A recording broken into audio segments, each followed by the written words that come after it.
అల్పుడు నేను నాకు ప్రభు ఇచ్చిన భాగ్యాన్ని బట్టి నేను ప్రభువుని స్తుతిస్తున్నాను. ఈ భారమును వహించుచున్న సేవకులందరికీ ప్రత్యేకమైన వందనాలు. విశేషంగా ఈ పూట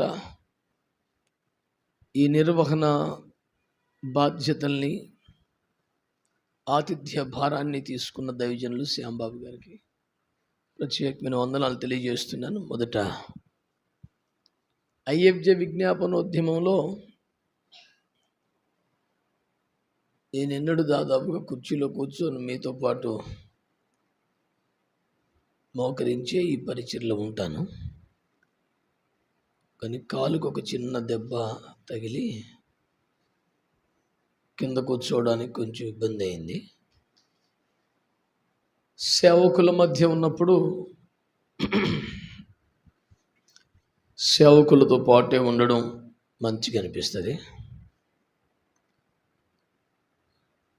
కానీ ఏర్పడిన ఈ బలహీనతను బట్టి ఇలా ఉండాల్సి వచ్చింది. మన్నించండి. ఈ పూట మరొక విచారం ఏమిటంటే సమయానికి నేను రాలేకపోయాను, కొంచెం ఆలస్యమైంది. కొద్దిసేపు అయినా మీతో ఉండే కృప ప్రవహిస్తున్నందుకు స్తుతిస్తున్నాను. మనమందరం ఎరిగినట్లుగానే ఐఎఫ్జే విజ్ఞాపనోద్యమం అంటే దీనిలో వాక్యోపదేశానికి ఎక్కువ ప్రాధాన్యత లేదు. కలిసి ప్రార్థన చేయటమే ఏకైక ప్రాముఖ్య అంశం. అందుచేత ఓ సవిస్తరమైన సుదీర్ఘమైన సందేశం ఏమీ ఉండదు. కొద్దిసేపు కొన్ని తలంపులు మీతో పంచుకుంటాను. కృపగల దేవుని ఆత్మ మనకు సహాయం చేయనుగాక. లూకా సువార్త 17వ అధ్యాయం.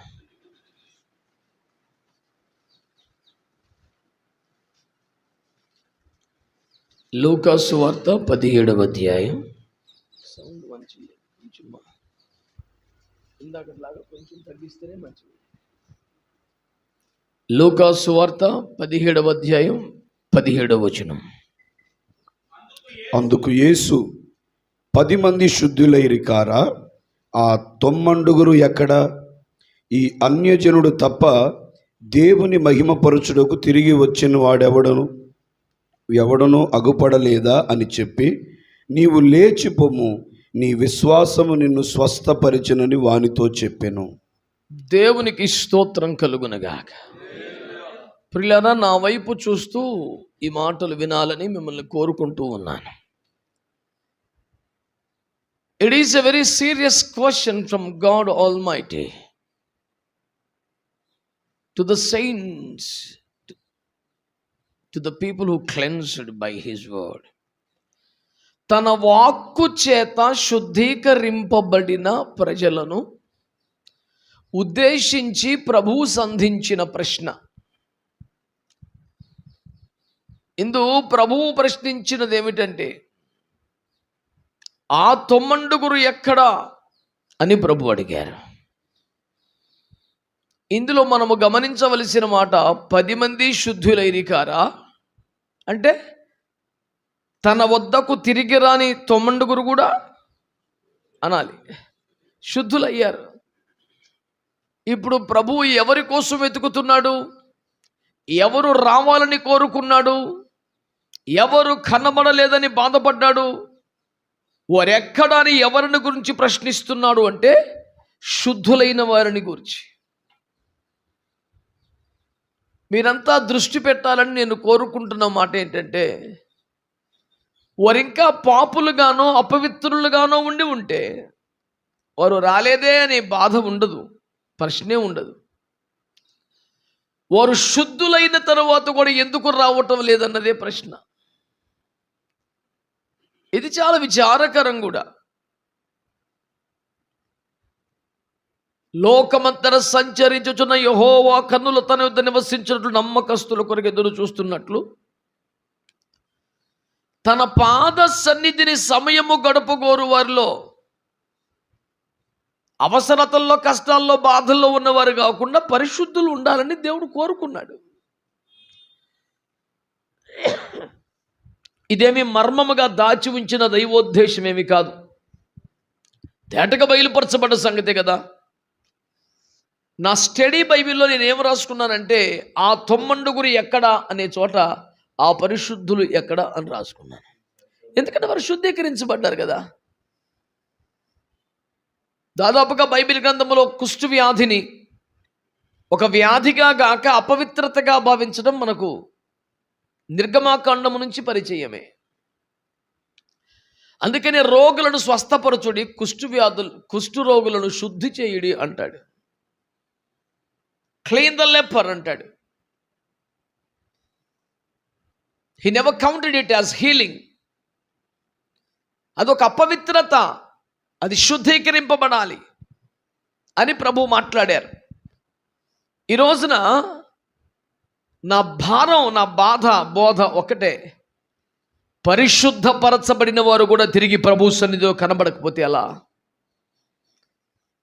ఎట్లాగో బలహీనుడే, పాపే, లోక స్నేహంలో పొరలాడుతున్నాడంటే వాని మీద ఎక్స్పెక్టేషన్ ఏముంటుందండి?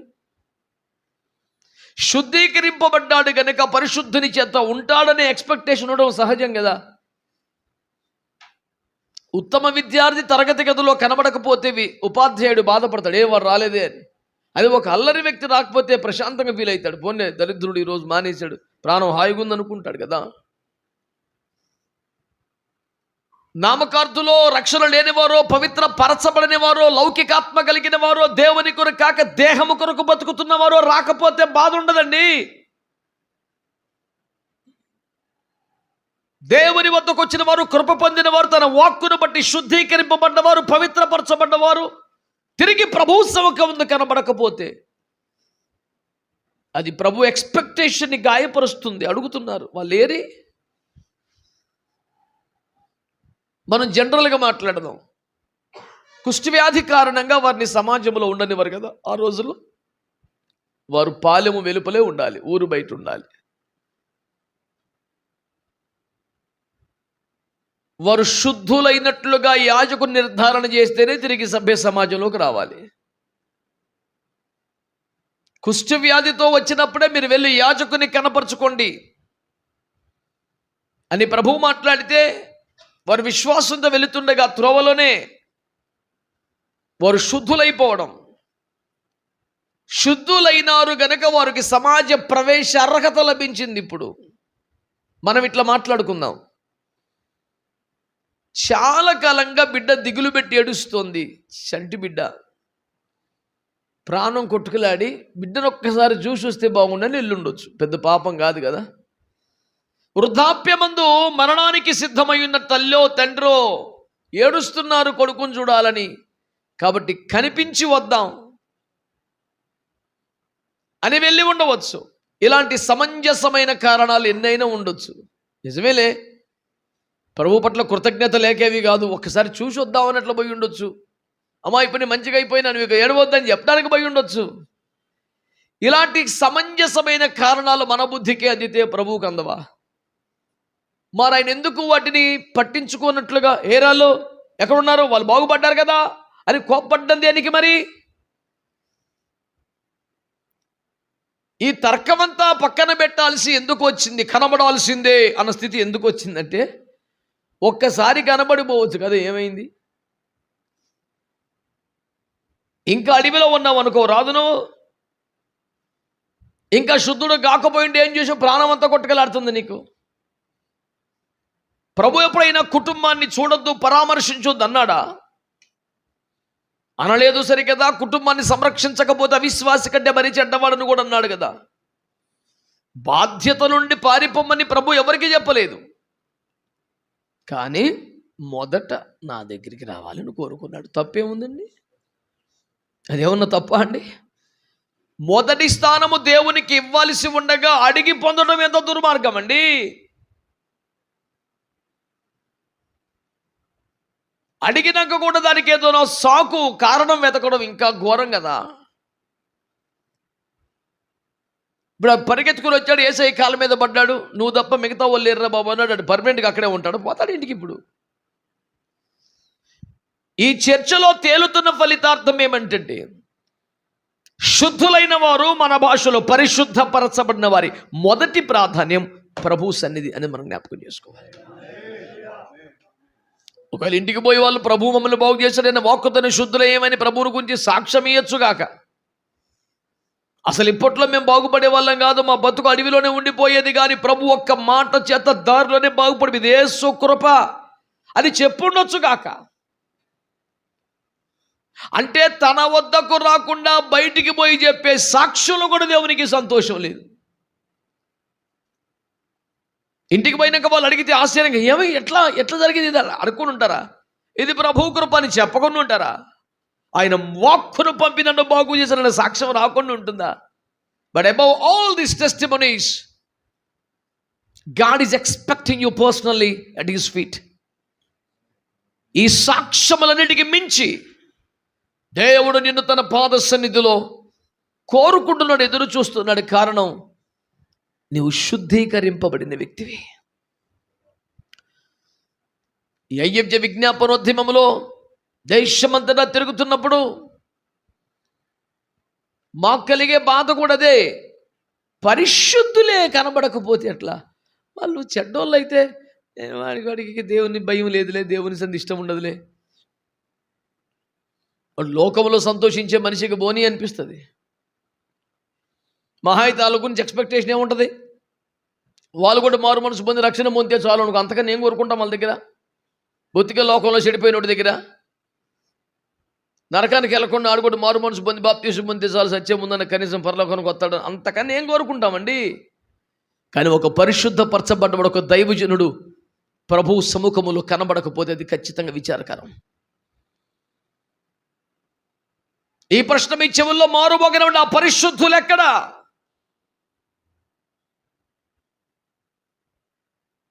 అదేమిటో నేను కనుగొనినటువంటి ఒక సమాచారం ఏమనగా, దైవ భయము కలిగి పరిశుద్ధ జీవితమును సాధన చేయుచున్న వారు కూడా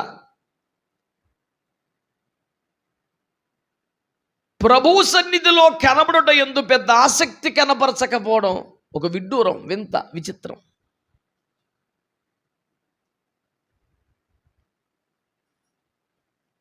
మీకు ఇంకొంత సమాచారం ఓడిస్తాను.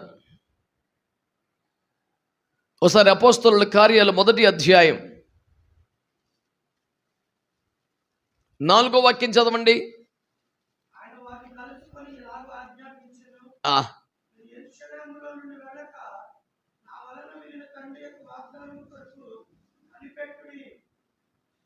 కదా, ఈ ముక్క చెప్పాడు కదా. ఇప్పుడు 11వ వాక్యం చదవండి.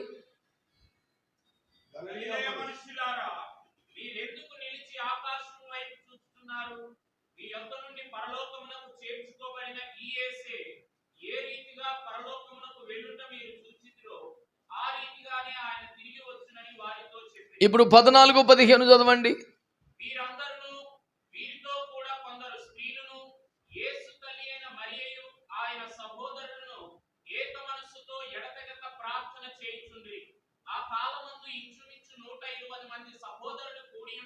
చాలు. ఈ మొత్తం సమాచారంలో తేలని ఫలితార్థం ఏమనగా ఒక్క లైన్లో చెప్తాను. యేసు ప్రభు పునరుద్ధానుడైన తరువాత 40 దినాల పాటు తను నిరూపించుకుంటూ ప్రమాణములనగా రుజువులు చూపుతూ ఆయా ప్రాంతముల యందంతటా సంచరిస్తూ ఇక ఆరోగ్యమై వెళ్ళిపోయే గడియకు వచ్చారు. ఆ గడియలో అక్కడ చాలా మంది ప్రజలు ఉన్నారు. ఆయన మరలా వారిని కలుసుకొని, మీరు యెరూషలేము నుండి వెళ్ళక నా వలన వినిన తండ్రి వాగ్దానము కొరకనగా పరిశుద్ధాత్మ కొరకు కనిపెట్టి ప్రార్థన చేయండి అని చెప్పి, that was the very final statement of Jesus Christ. అదే చివరి మాట అని చెప్పి చూస్తుండగానే ఒక మేఘము రాగా ఆరోహణమై మహిమలోకి వెళ్ళిపోతున్నారు. సంభ్రమాశ్చర్యాలతో తేరి చూస్తుండగా దిగి వచ్చిన ఇద్దరు దూతలు, మీరు ఎందుకు అలా చూస్తున్నారు ఓ గలిలయ మనుష్యులారా? ఏ రీతిగా యేసు మహిమలోకి వెళ్ళిపోవడం మరలా అదే రీతిగా రాబోతున్నాడు. అందుచేత ఆయన చెప్పిన మాట గుర్తు చేసుకోమని వీళ్ళు జాగృతం చేశారు. వెంటనే ఎడతెగక ప్రార్థనలు చేయటం ప్రారంభించారు. ఎంతమంది? 100. ఇప్పుడు ఈ సీన్ అంతా మీ కళ్ళ ముందు పెట్టుకోండి. యేసు ప్రభు 40 దినాలు మాట్లాడడం, ఫైనల్గా ఒక రోజుకి రావడం, అక్కడ వాళ్ళకి మీరు యెరూషలేము మీదకి ప్రార్థన చేయండి కనిపెట్టండి అని చెప్పి చూస్తుండగా వెళ్ళిపోవటం. అదే మాటను దూతలు వచ్చి కన్ఫర్మ్ చేయటం, వెంటనే గదిలోకి వెళ్ళి మోకరించటం. ఈ సీన్ అంతా చూస్తే అందులోంచి ఎవరైనా ప్రార్థన చేయకుండా ఇంటికి వెళ్ళిపోయి ఉంటారు అనిపిస్తుందా మనకి? ఇప్పుడు 1 కొరింథీ 15 తీయండి. 1 కొరింథీ 15 5-6 వచనాలు.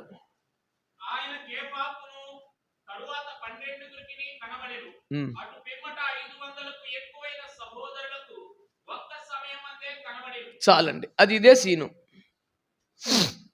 500 మంది సహోదరులకు ఒక్కసారే కనబడిన సందర్భం ఇదే. మీరు గమనించారా? ఇప్పుడు నన్ను చూడండి, మీరేమన్నారు ఇందాక? ఇలాంటి మాటలు విన్న తర్వాత ఎవడైనా ప్రార్థన చేయకుండా పోతాడా? పోరు అన్నారు కదా. సుమారు 500 మందికి ఈ దర్శన భాగ్యం, పునరుద్ధాన దర్శన భాగ్యం, చివరిసారి ప్రభుని మాటలు వినే సౌభాగ్యం, కలార మేఘం మీద కొనిపోబడి ఆరోహణ దృశ్యం, ఇవన్నీ కలిగితే నోరార యేసు ప్రభు మీరు యెరూషలేమును విడిచిపెట్టక కనిపెట్టి ప్రార్థన చేయమని చెప్తే అలాగే ప్రభు అని వెనక్కి మళ్ళిన వారిలో 120 మంది మేడగదిలోకి వస్తే 300 మంది ఇంటికి వెళ్ళిపోయారు సార్. మీరు నమ్ముతారా? అందుకు అది దుఃఖం కలిగేది. మీకున్న దర్శనాలు, మీకున్న ప్రత్యక్షత, మీకున్న అనుభవం, యేసుతో ఉన్న వ్యక్తిగత సంబంధం సామాన్యమైనవి కాదు కదా. మీరు జన సమూహములో ఒకరు కాదు, రొట్టె చేపలు తిన్న వారిలో ఒకరు కాదు.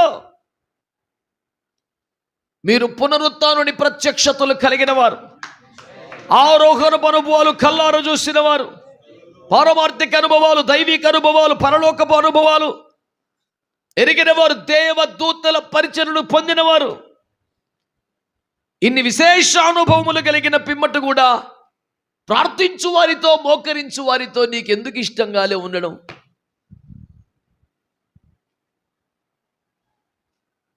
మూడు 380 మంది ఇంటికి ఎట్లా పోయారు సార్? నాకు ఎంత బాధ అనిపిస్తుందో ఊహించుకుంటావా? నీవే ఆ గుంపులో ఉంటే పోబుద్ది అయితే ఇంటికి.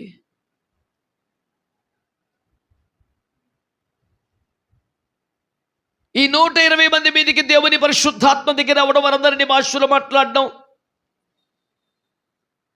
ఏమిటి పొద్దున్నే మందు కొట్టేశారా అని ఎగతాళితో, ఆశ్చర్యంతో బయట నిల్చున్న బ్యాచ్లో వీళ్ళు ఉన్నారు. 80 చిత్రం తెలిసిన ఆ 380 మందిని మిగతా వారిని ఎందుకు కలుపుతున్నానంటే, నేను వాళ్ళు అన్నారట, అరే ఇది మా భాష కదా, ఇది మా భాష కదా, వీళ్ళు ఎట్లా మాట్లాడుతున్నారు అని కదా ఆశ్చర్యపోయారు. అంటే వాళ్ళందరూ జెరూషలేం రెసిడెంట్స్ కాదు, ఆయా ప్రాంతాలకు చెదిరిపోయిన వారే, ఆయా దేశాల్లో ప్రాంతాల్లో ఉంటూ ఆయా భాష నేర్చుకున్న వాళ్ళు. కానీ పెంటెకోస్ట్కి మొత్తం యెరూషలేముకి వస్తారు. వాళ్ళు యెరూషలేములో కాపురం ఉండటం లేదు, యెరూషలేముకి వచ్చారు పెంతెకోస్తు కోసం. అంటే the very purpose of the visit to Jerusalem is Pentecost. They are not in Pentecost. వాళ్ళు వచ్చిందే పెంతెకోస్తు పండుగ కోసం, వాళ్ళు పెంతెకోస్తులు లేరు. చుట్టాలు ఇళ్ళకాడ ఉన్నారో, ఆ పండగలో ఉన్నారో, జాతరలో ఉన్నారో. నేను ఏడ్చేటపోతే సేవ పేరు మీదే బతికేది, ఉండేది సేవలో, కానీ ప్రభుపాద సేవలో లేరు. బాధ కాదా అండి? ఇది విచారకరం కాదా? మనసు పెట్టి మీరు ఆలోచన చేస్తే దుఃఖం కలుగుతుంది. అయ్యో అనిపించక మానదు. ఇన్ని విశేష అనుభవములు క్రీస్తుతో కలిగిన తర్వాత కూడా నీకు ఎట్లా పోబుద్ది అయిందయ్యా ఇంటికి? నీవైతే 380లో ఉంటావా, 120లో ఉంటావా?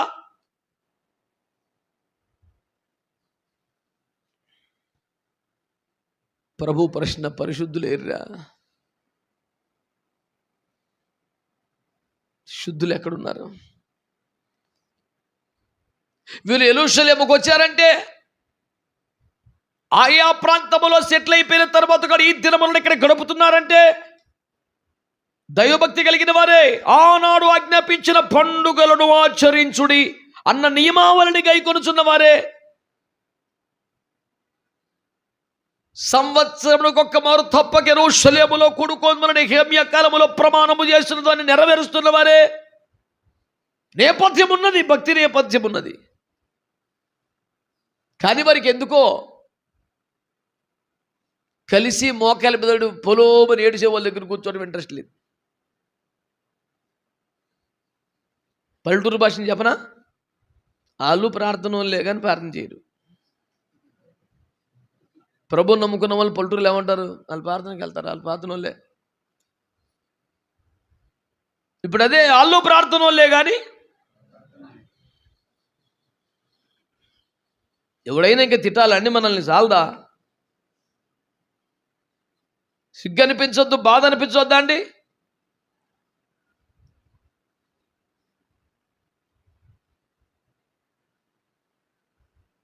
వాళ్ళు వచ్చి కొత్త రకం మద్యం తాగారా, పొద్దున్నే అప్పుడే తెల్లారిపోయిందా మీకు?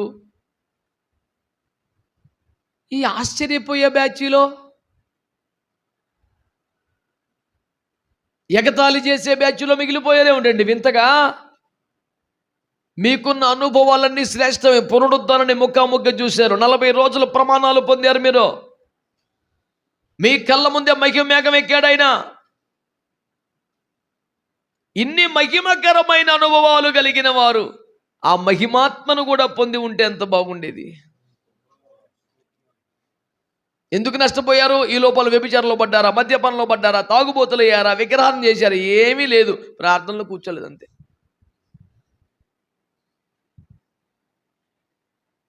వాళ్ళు చెడిపోయింది ఏమి లేదు, బాగుపడింది కూడా లేదు. అంతే కదండి.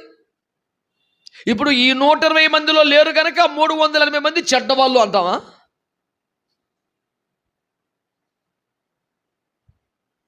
నా సహోదరులుగా మీకు నేను ఒక ఇచ్చే అసైన్మెంట్ కూడా అదే. మనతో మోకరించని వారంతా చెడ్డవారేం కాదండి బాబు, వాళ్ళు పరిశుద్ధులు. వారు మనతో మోకరించలేదు కాబట్టి వాళ్ళు బలం లేని వారు, అనిజనులు కాదండి, వాళ్ళు పరిశుద్ధులు. దేవుడు పంపించబోతున్న కడవరి ఉద్యమంలో పాలి భాగస్తులు కాకుండా ఆ కడవరి ఉద్యమాన్ని ఒకవేళ మనము పొందితే వారు చూస్తూ ఆశ్చర్యపోయే గుంపులో ఉండకూడదన్న భారం నీకుంటే వాళ్ళతో మాట్లాడతావో, బతిమాలతో హెచ్చరిస్తావో, ఆ 380ని క్యాన్సిల్ చేసి ఈ 120లో కలపాలా. దట్ ఈస్ అవర్ అసైన్మెంట్, అంతే.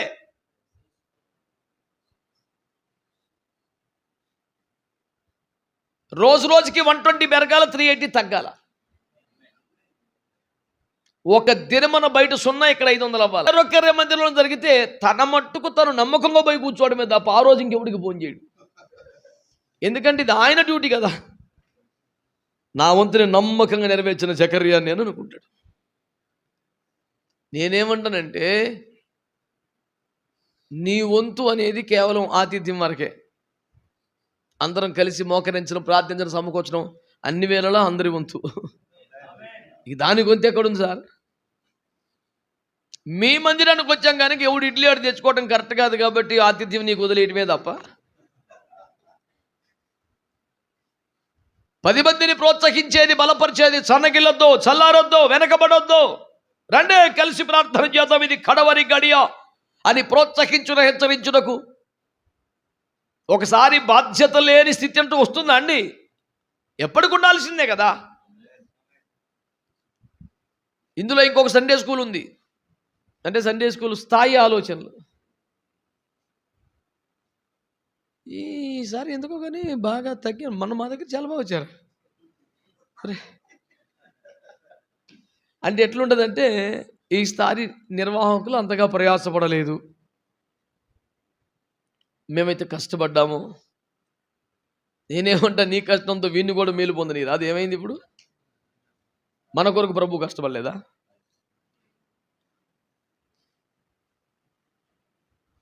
అందుకనే ఆ థాట్ ప్రాసెస్ని సండే స్కూల్ అంటాను నేను. Very primary range of thinking and all మంచిగా అనిపిస్తుంది. అందుచేత నా మనవేమిటంటే ప్రభు వద్దకు రాని 9 మంది, మేడగద్దెలో మోకరించని 380 మంది మన టార్గెట్. ఇదేమంటలేదుగా. ముందు మన వీళ్ళని బలపరచుకోకుండా, వీళ్ళని ప్రోత్సహించుకోకుండా, వీళ్ళని సమకూర్చుకోకుండా, వీళ్ళతో మోకరించకుండా ఊరి మీద పడితే ఎవడేమంటాడు మనల్ని? మీ వాడు చూడాడు రాజకీయ పార్టీ కాడ కూర్చున్నాడు అని లాక్కెళ్ళి ముందు అంటాడు, ఆడు చెప్తాడు.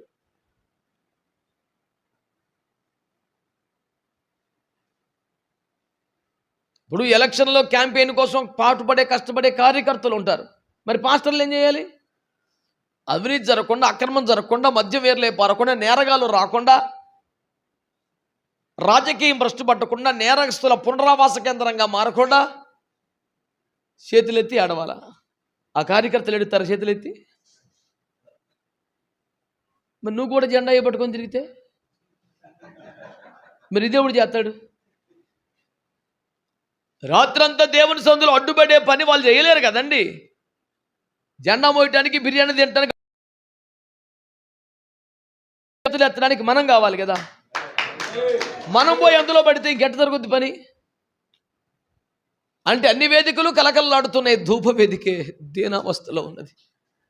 అది చాలా దుఃఖం కలిగించే ముచ్చట. ప్రతి వేదిక కలకలలాడుతుంది, ధూప వేదిక ఒక్కటే.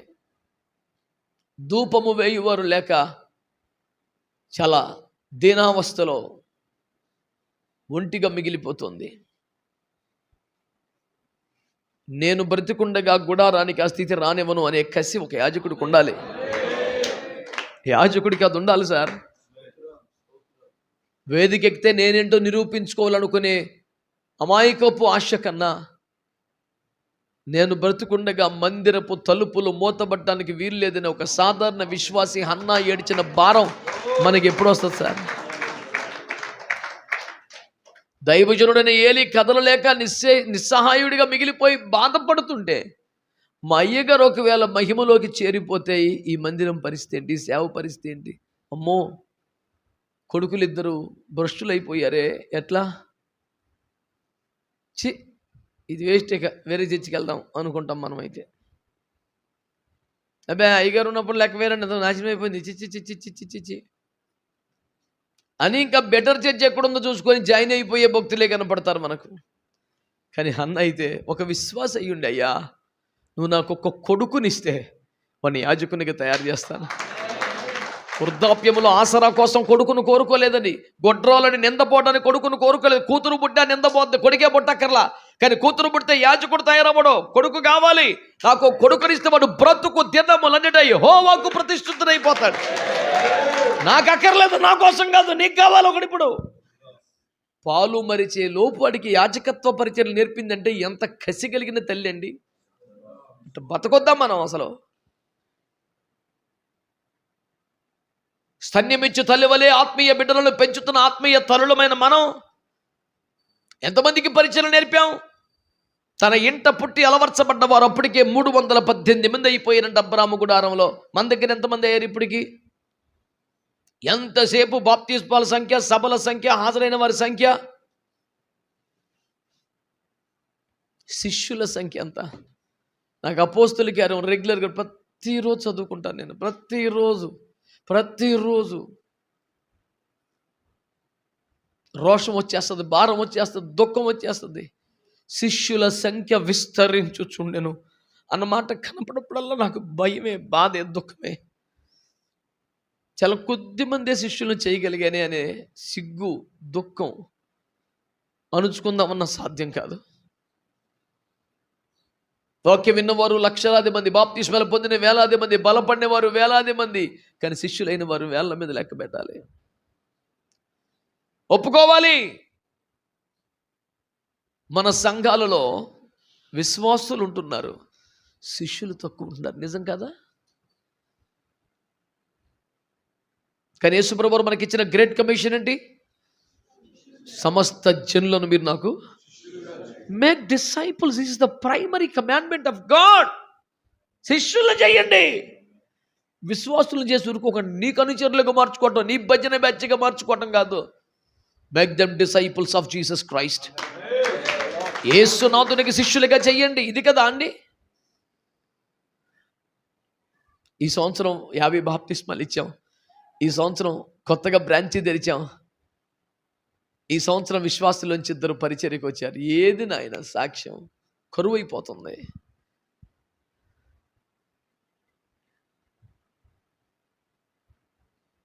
నేను అందరికి దండం పెట్టి చెప్తున్నా, మన టార్గెట్లు మార్చుకోవాలి. మన టార్గెట్లు మార్చుకోవాలి. మన గురి గమ్యం అంతా మార్చాలి.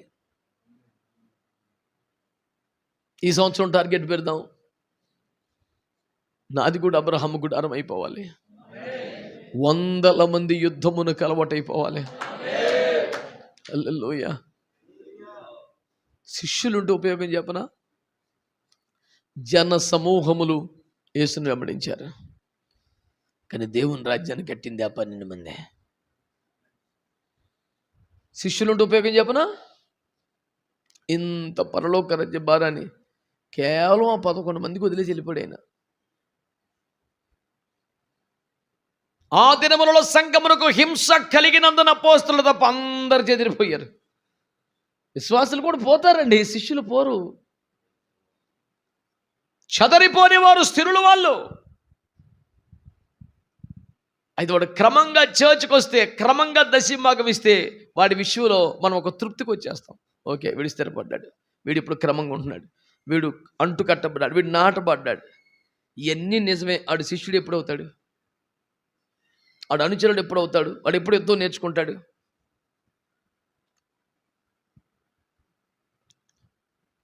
నాకు మొన్న హైదరాబాద్లో ఒక పాస్టర్ గారు పరిచయం అయ్యారు. ఆయన బాగా దుఃఖంతో హైదరాబాద్ సెమినార్లో వాక్యం చెప్పిన తర్వాత బాగా దుఃఖంతో భయంకరంగా ఏడుస్తున్నాడు. నా దగ్గరికి వచ్చి చిన్న ప్రార్థన చేయండి అన్న అన్నాడు. సరే అయ్యా, ఏ విషయం అంటే, మీరు చెప్పిన ప్రతి అక్షరం, ప్రతి మాట నా ఉద్దేశం, నా కొరకే దేవుడు నాతోనే మాట్లాడాడు. ఆ కోయబడిన, నరకబడిన, తృణీకరించబడిన వ్యక్తిని నేను బాగా ఏడుస్తున్నాను. అతని బాధను చూసి నేను ఇంకాస్త అడగాలి, మీ బాధను నేనేమో తెలుసుకోవచ్చా, నా పర్సనలా? అట్లేం కాదన్నా. నా ఈ 16 సంవత్సరాల సేవలో, 20 సంవత్సరాల సేవలో ఇప్పటికి 100 మంది పాస్టర్లు అయ్యి ఆయా చోట్ల సేవ చేస్తున్నారన్నా, కానీ ఒక్కరు కూడా నాతో లేరన్నా. నన్ను అందరూ వదిలేశారన్నా. నేను ఇప్పుడు ఒంటరిగానే కష్టపడుతున్నానంటే నాకు కూడా చాలా దుఃఖం అనిపించింది. నేను కూడా కోల్పోయాను, కానీ అంతమందిని కోల్పోలేదు. ఆ దైవజనుని దుఃఖం నేను అర్థం చేసుకోగలను. అబ్బా, ఒక బిడ్డను కోల్పోయిన తల్లికి ఇంకొక బిడ్డ పోతే ఆ తల్లి దుఃఖం ఎట్లా ఉంటుందో అర్థమవుతుంది. చాలా దుఃఖంతో ఆయన కోసం నేను ప్రార్థన చేయగలిగాను. ఆ అనుభవాలు గుండా వచ్చాను కనుక ఆ బాధ నాకు తెలుస్తుంది.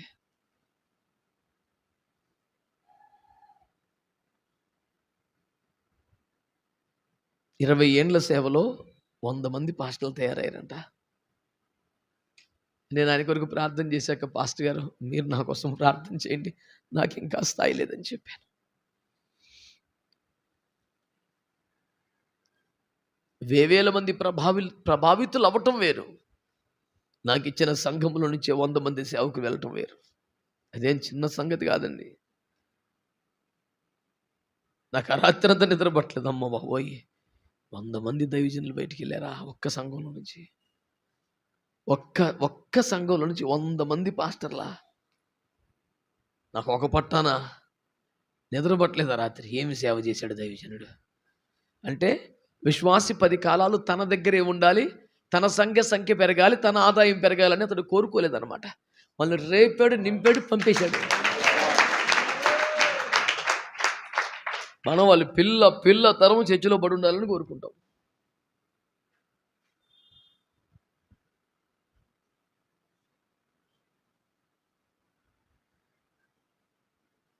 ఎంతకాలం ఉంటావురా చర్చిలో అన్నట్టు ఆలు పెంచారు.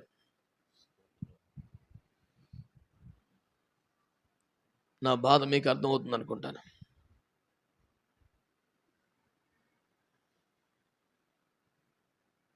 చివరిగా ఒక్క మాట చెప్పి ముగిస్తాను, సమయం అయింది. లూకా సువార్త 10వ అధ్యాయం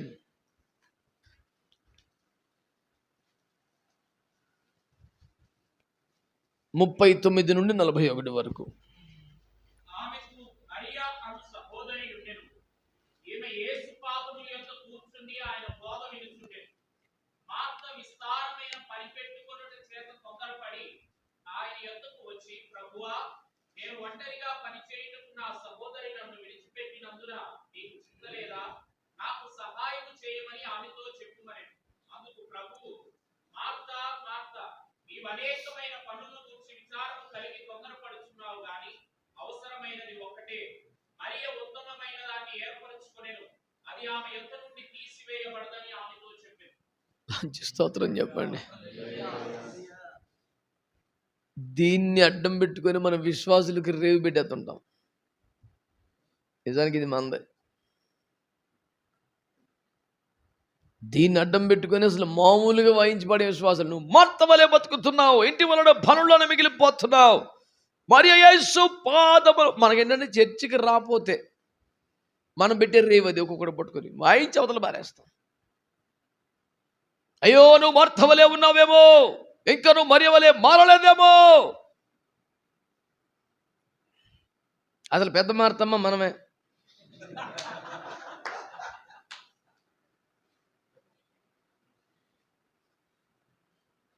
ప్రార్థనలో తక్కువ, పరిచర్యలో ఎక్కువ ఉండేది పాస్టర్లేగా. I'm sorry to say that. పొద్దున్న రోడ్డెక్కితే అర్ధరాత్రి కొంపకి చేరి అలిసి చిన్న ప్రార్థన చేసి పడుకుంటే మళ్ళీ పొద్దున చిన్న ప్రార్థన చేసుకుంటూ రోడ్డు ఎక్కడమే. ఏంది ఆడ తిరుగుతున్నాడు? పరిచర్య. సినిమాలకి, షికార్లకి, రాజకీయ పార్టీకి ఆ దరిద్రం లేదు, పరిచర్యే. ఎవడికో బాగోలేదని, ఎవడో కష్టంలో ఉన్నాడు, ఎవడో తగులో ఉన్నాడు, ఎవడికో ఇబ్బంది అయింది, ఏది ఎంత బిజీ మనం. ఇప్పుడు మార్తమ్మ చేయించున్న పనులన్నీ ఒక్కతో కూర్చొని తినడానికా?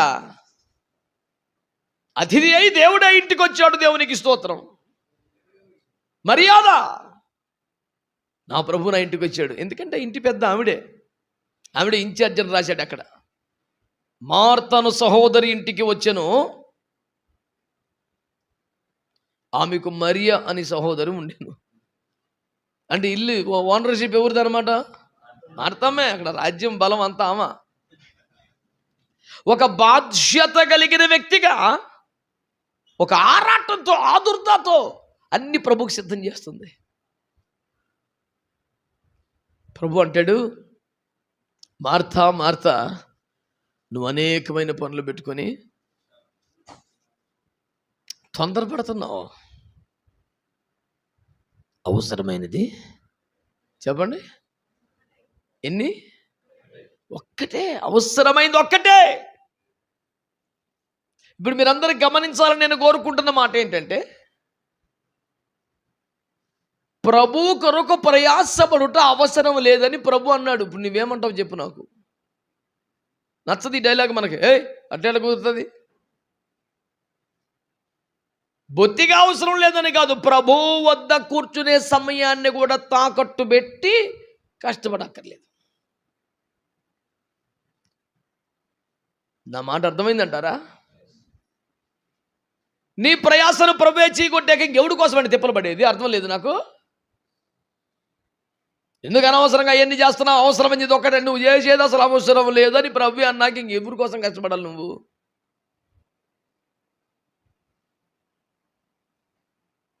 పరిచర్యలో నలిగిపోతున్నామండి, ప్రయాసపడుతున్నాం, అసలు నిద్రాహారం ఉన్నది సమయానికి. పెందల కడలు లేచి చాలా రాత్రి వరకు మేము ఇబ్బంది పరిచర్యలో ప్రయాసపడుతున్నామండి. ఇంత సాక్ష్యం చెప్పే కేసులో నాకు అవసరం లేదన్నాడు. మరి ఏం అవసరమట? మరియ ఉత్తమమైన దాన్ని ఏర్పాటు చేసుకుంది. అక్కడ తాగాడా? అది ఆమె యొద్ద నుండి తీసివేయబడదు. అంటే ఎప్పటికీ నీ వద్ద నుండి తీసివేయబడని పరిచర్య ప్రభు పాదాల దగ్గర కూర్చునే పరిచర్య. Healing ministry, prophetic ministry, deliverance ministry, teaching ministry, ఏదైనా ఒక దినమున నీ వద్ద నుండి తీసివేయబడితే చాలు రే బాయ్. కానీ ఇది ఒక్కటి తీసివేయబడదా.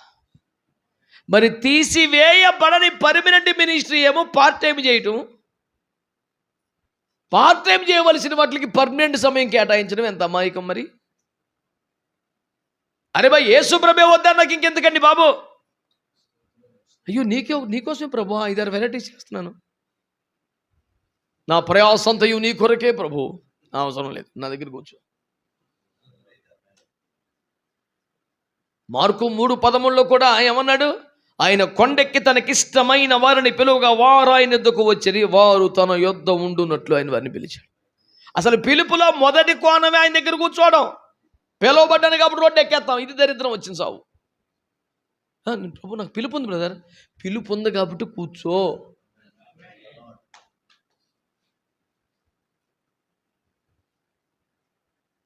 పిలువబడ్డవన్నీ వాడబడకుండా మీరు అడ్డుకట్ట వేస్తున్నారు సార్. లేదు లేదు లేదు లేదు, ఇంకా బాగా వాడబడ్డానికి ఒకసేపు కూర్చోమని.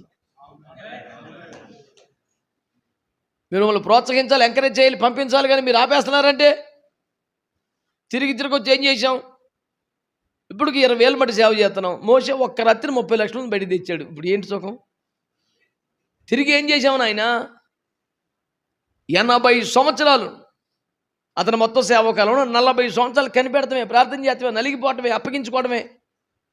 సేవ ప్రారంభించే నాటికి వయసు 80 ఏండ్లు. ఇప్పుడు ఎందుకులండి 80 years అని ఆయన ఆగలా, ప్రభు ఆపలా. నువ్వు వెళ్ళునానా నీకెందుకు అన్నాడు. ఒక్క రాత్రి 30 లక్షల మందిని బయట తెచ్చాడు. వారందరూ ఒకే మేఘములో ఒక్కసారి బాప్తీస్మును పొందిరి.